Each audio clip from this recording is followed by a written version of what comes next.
Have you ever felt that sting of disrespect? That moment when someone's words or actions make you feel small, unseen, or undervalued. It can be infuriating, right? Your first instinct might be to lash out, to fight back with the same energy. But what if I told you there's a more powerful way to handle it? A way that doesn't involve shouting matches or burning bridges, but instead builds your self-respect and leaves you in control. Stick around, because today we're diving deep into how to deal with people who disrespect you without ever having to throw a punch. First things first, let's get one thing straight. You are not responsible for how other people choose to act. Their disrespect is a reflection of them, not you.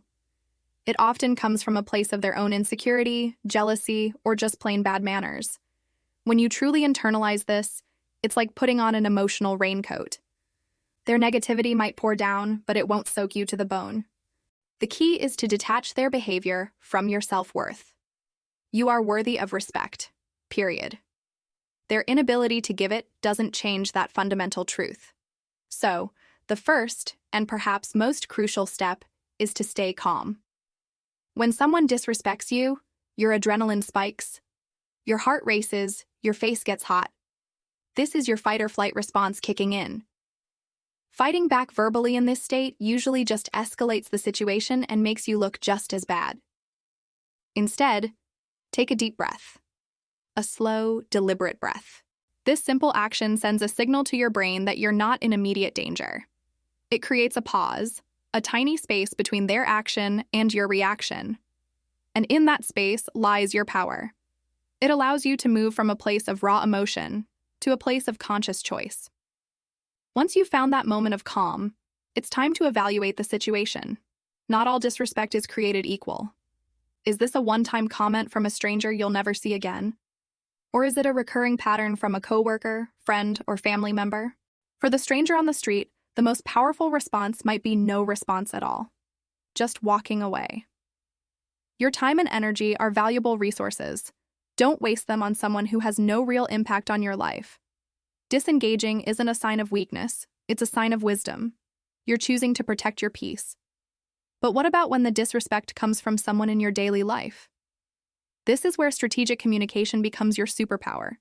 You can't just ignore it, because that can be interpreted as acceptance, giving them a green light to continue. Here you need to set a clear boundary. This doesn't have to be a big, dramatic confrontation. It can be done calmly and firmly.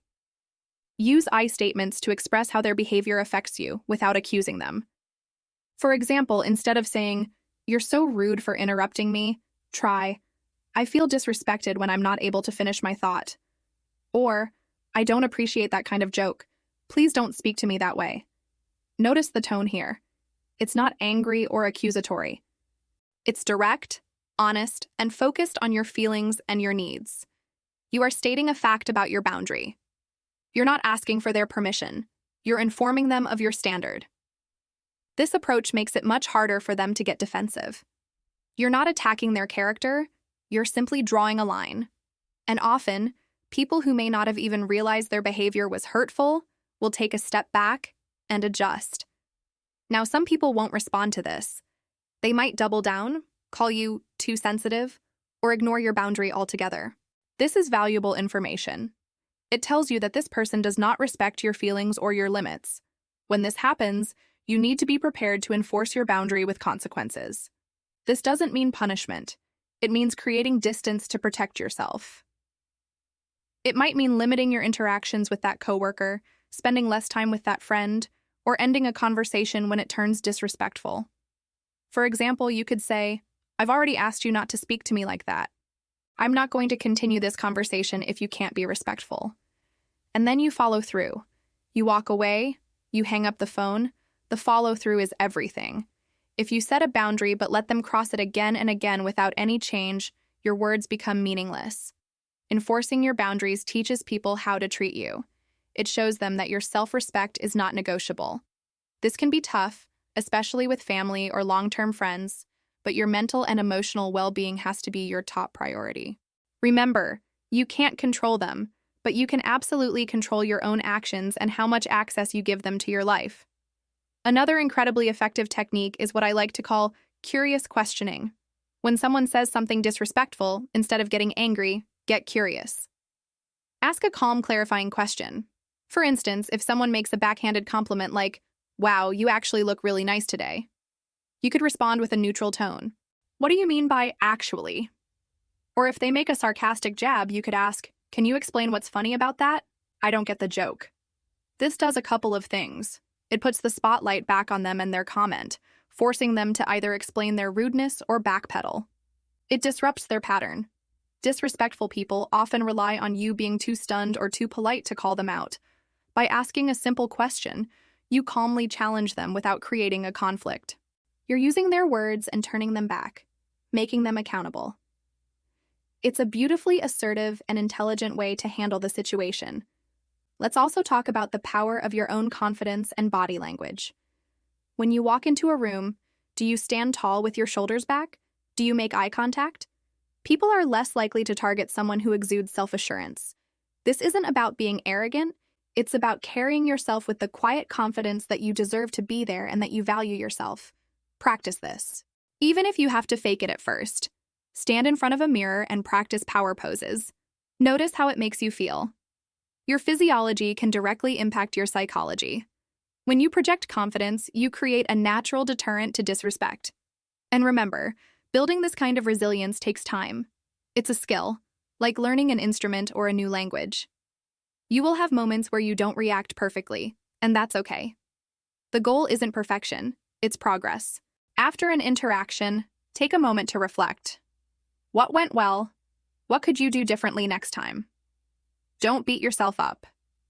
Instead, see it as a learning opportunity. Each experience is a chance to practice and strengthen your boundary setting and self-respect muscles. Finally, surround yourself with people who do respect you. Your environment matters. If your social circle is full of people who lift you up, celebrate your successes, and treat you with kindness, you will have a much stronger foundation of self-worth. This makes it so much easier to identify and deal with disrespect when it happens, because it will feel so out of place compared to your normal interactions. Your supportive community becomes your benchmark for what you deserve. They remind you of your value when you might forget. Cultivate these relationships. They are your greatest allies in building a life filled with respect and dignity. So, to recap, understand that disrespect is about them, not you. Stay calm and create a pause. Assess the situation and choose your battles. Use clear, firm I statements to set boundaries. Be prepared to enforce those boundaries with actions. Use curious questions to put the spotlight back on them. And finally, build your own confidence and surround yourself with a supportive network. You have the power to command respect, not by fighting, but by demonstrating unshakable self-worth. You teach people how to treat you. Thank you so much for spending this time with me today. I hope these strategies empower you to navigate those difficult interactions with grace and strength. If you found this helpful, please give this video a thumbs up and consider subscribing for more content on building a confident and fulfilling life. Drop a comment below and share a strategy that has worked for you. Let's learn from each other. Take care, and remember your worth.